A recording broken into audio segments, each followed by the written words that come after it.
Aujourd'hui, on verra ensemble 5 conseils que je vais te donner pour que tu puisses réussir ton business sur le continent africain. Donc ces conseils, c'est particulièrement pour ceux qui sont de la diaspora, qui veulent faire du business en Afrique et qui ne savent pas par où commencer ou qui ont peut-être des difficultés à pouvoir mettre le premier pied. Je vais te donner des conseils pour que tu mettes les premiers pieds sur le continent africain en toute sérénité. Donc ces conseils viennent de mon expérience de plusieurs années d'investissement et d'accompagnement sur le continent africain et aussi des expériences que j'ai autour de moi, des personnes qui ont investi avec succès. Donc reste connecté. Ces 5 conseils sont tous importants et intéressants les uns comme les autres. Je t'invite à tous les écouter et vraiment de tirer le mieux de ces conseils pour réussir ton business, ton projet sur le continent africain. On se retrouve juste après.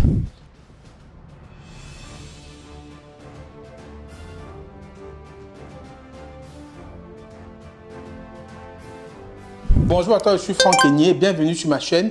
Ici, on parle entrepreneuriat d'impact, business, investissement. Je te donne tous les éléments pour que tu deviennes quelqu'un qui crée de la valeur, de la richesse et qui gagne beaucoup d'argent par tes investissements et par ton business. On parle aussi bien entendu de mindset qui va avec.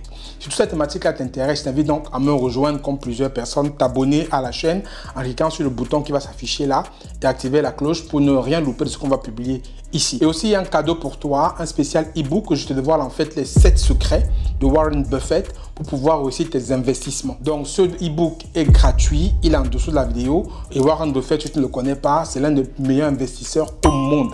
Donc, j'ai pris 7 de ses meilleurs conseils que j'ai contextualisés et que je t'offre, que je puisse t'en inspirer pour aussi réussir tes investissements. Donc, va en bas, tu télécharges, c'est gratuit et c'est pour toi. Maintenant, si on prend au niveau des conseils, ces conseils, en fait, je te les donne par rapport à mes plusieurs années d'investissement sur le continent.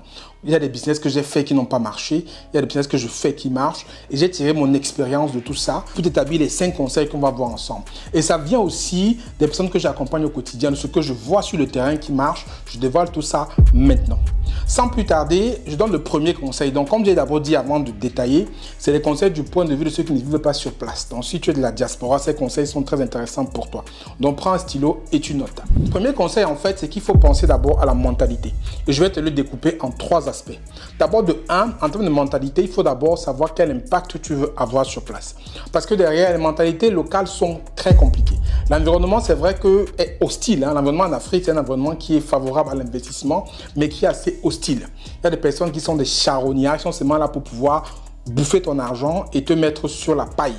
Donc, il faut comprendre que si tu n'es pas motivé par un vrai impact, pas un vrai pourquoi, pas un vrai patriotisme, pas une vraie envie d'apporter ta pierre à l'édifice, tu vas vite t'essouffler et je t'assure que tu n'auras pas 6 mois sur place, tu vas repartir la queue entre les jambes.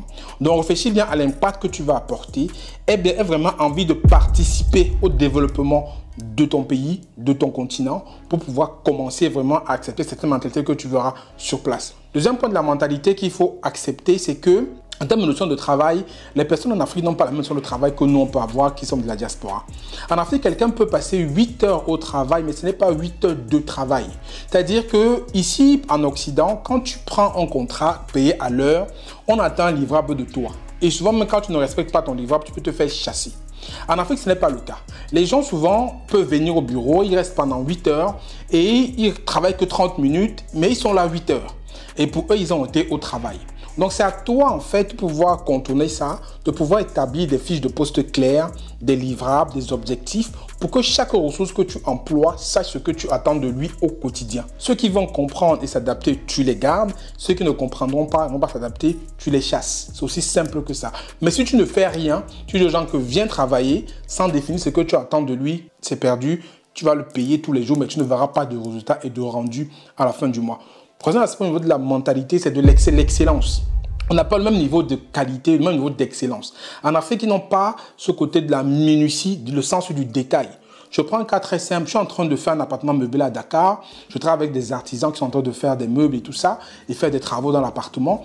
Quand on voit comment est-ce qu'eux, ils perçoivent l'excellence, ce n'est pas comme toi qui es en diaspora, tu vas le percevoir.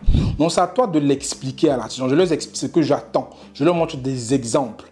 Mes collaborateurs sur place leur montrent ce que j'attends. J'explique très bien ce que j'attends pour qu'on ait la même compréhension de l'excellence. Parce que ce qui est pour toi excellent ne sera peut-être pas pour eux, je ne sais pas, réalisable. Eux, ce qui est médiocre pour toi sera excellent pour eux. Donc, il faut que tu expliques bien parce que la vision des choses n'est pas pareille. Donc, si tu n'as pas ces trois aspects, une nouvelle mentalité, ça va être compliqué pour toi de pouvoir avancer sur le continent africain. Deuxième conseil que je vais te donner, en fait, c'est de respecter les ressources avec qui tu travailles. C'est de respecter tes collaborateurs. Et sur l'aspect des collaborateurs, il y a plusieurs aspects. Premier aspect, c'est d'abord payer les salaires. Ça, c'est la première des choses.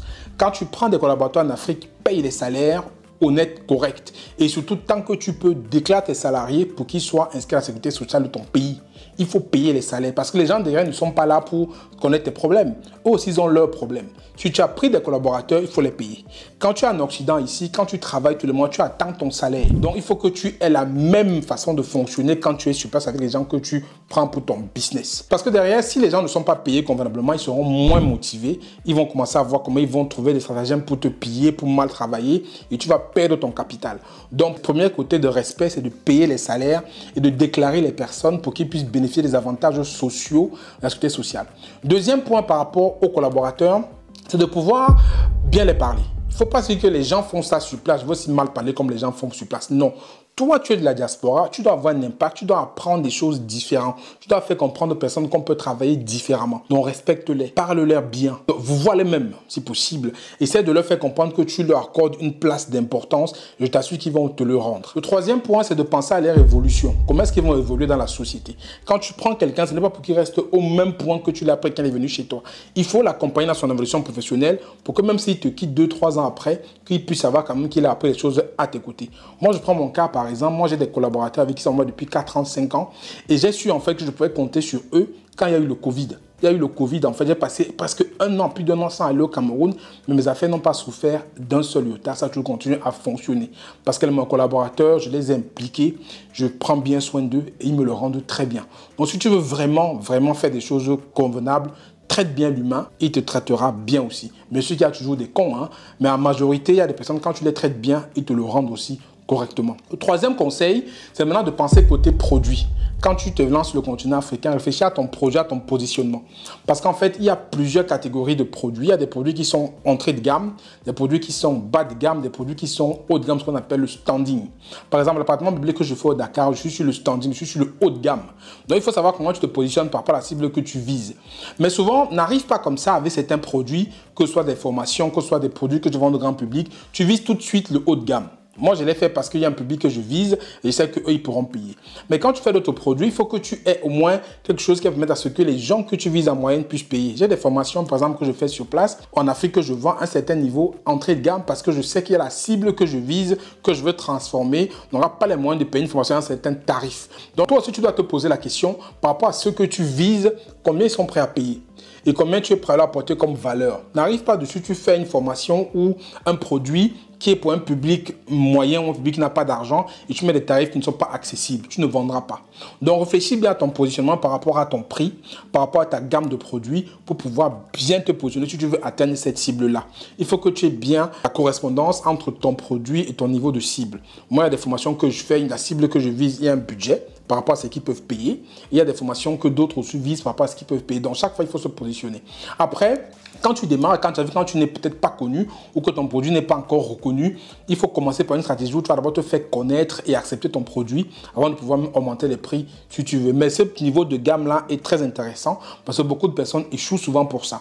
Ils arrivent tout de suite, ils ont un produit, ils mettent un tarif très élevé parce qu'ils veulent la rentabilité rapide, ils veulent des marges énormes et derrière, ils échouent parce que la cible qu'ils visent n'a pas les moyens, n'a pas la capacité à payer par rapport au prix de leur produit. Les gens peuvent être intéressés par ton produit, mais si tu ne sais pas trouver le juste prix, ils n'achèteront pas. C'est aussi simple que ça. Le quatrième conseil, ça va revenir encore sur les ressources. Il faut surtout éviter de recruter les gens par affinité. Il faut recruter les gens par rapport à deux critères que je dis toujours, le savoir-faire et le savoir-être.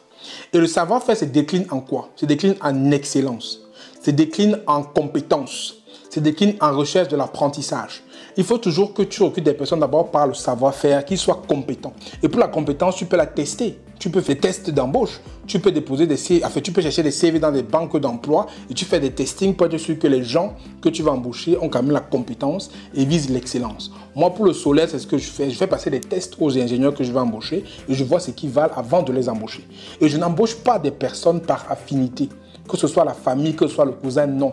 Même si c'est un ami qui me propose quelqu'un, il passe par le processus normal de recrutement. Ça, c'est le savoir-faire. Donc, vise des personnes qui sont compétentes dans leur domaine, qui sont excellents. Et ils sont là, il en existe beaucoup. Mais il faut pouvoir les trouver, les chercher et les caster de façon convenable. Maintenant, par le côté savoir-être, ça c'est aussi très important. Moi, il y a des mentalités que je n'accepte pas dans mes équipes. Donc, il y a un savoir-être que j'ai besoin de pouvoir détecter chez la personne qui va bien s'intégrer dans l'équipe, qui va pouvoir avoir l'ambiance de l'équipe que j'ai mis, qui va pouvoir respecter les autres, qui va pouvoir avoir cette capacité de pouvoir être dans le moule en fait. Et ça, c'est le savoir-être et surtout qu'il soit loyal. La loyauté est très importante dans le savoir-être. Donc, quand tu n'as pas ces deux éléments-là et que tu vas recruter quelqu'un parce que c'est le tonton qui te l'a envoyé, parce que c'est ça qui t'a envoyé, tu auras beaucoup de problèmes. Parce qu'en plus, ces personnes qu'on recrute par affinité, c'est des personnes qui te respectent même le moins. C'est des personnes qui vont aujourd'hui penser qu'ils vont faire tout ce qu'ils ont besoin de faire parce que c'est quelqu'un qui les a envoyés et ils peuvent te manquer de respect en public, ils peuvent même ne pas respecter tes consignes. Donc, évite de recruter les personnes par affinité, les personnes de la famille, les personnes, les tontons, les cousins. Oublie ça, oublie ça. Je pourrais faire une vidéo plus tard parler de comment travailler avec la famille, mais oublie ça. Recrute les personnes sur la base de l'excellence, de la loyauté, de l'efficacité, du savoir-faire, comme j'ai dit, et du savoir-être. Ce sont ces deux choses qui doivent te guider. Savoir-faire et savoir-être. Mets ça au centre de tes recrutements.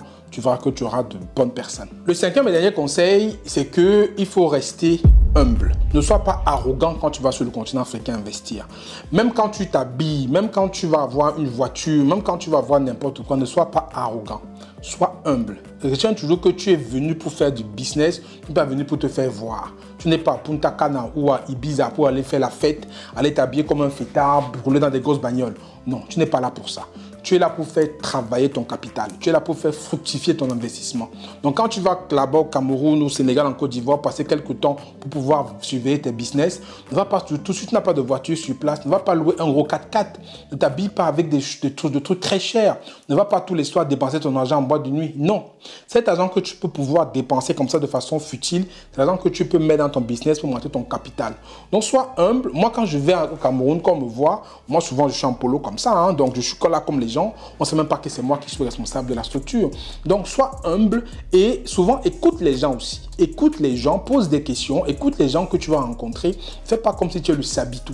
Sois vraiment humble au niveau de ta façon d'être, de te comporter, ta façon de t'habiller, ta façon d'être au quotidien. Il faut rester humble et côtoyer aussi les gens qui peuvent t'apporter des choses. Et t'assure que si tu es humble, tu vas beaucoup apprendre. Mais si tu te crois, mais si tu es avec l'arrogance qu'ont les gens, c'est l'arrogance de tes personnes de la diaspora, tu crois que tu connais tout, tu crois que tu es le plus beau ou la plus belle, tu crois que non. Un moment après, ça n'ira pas.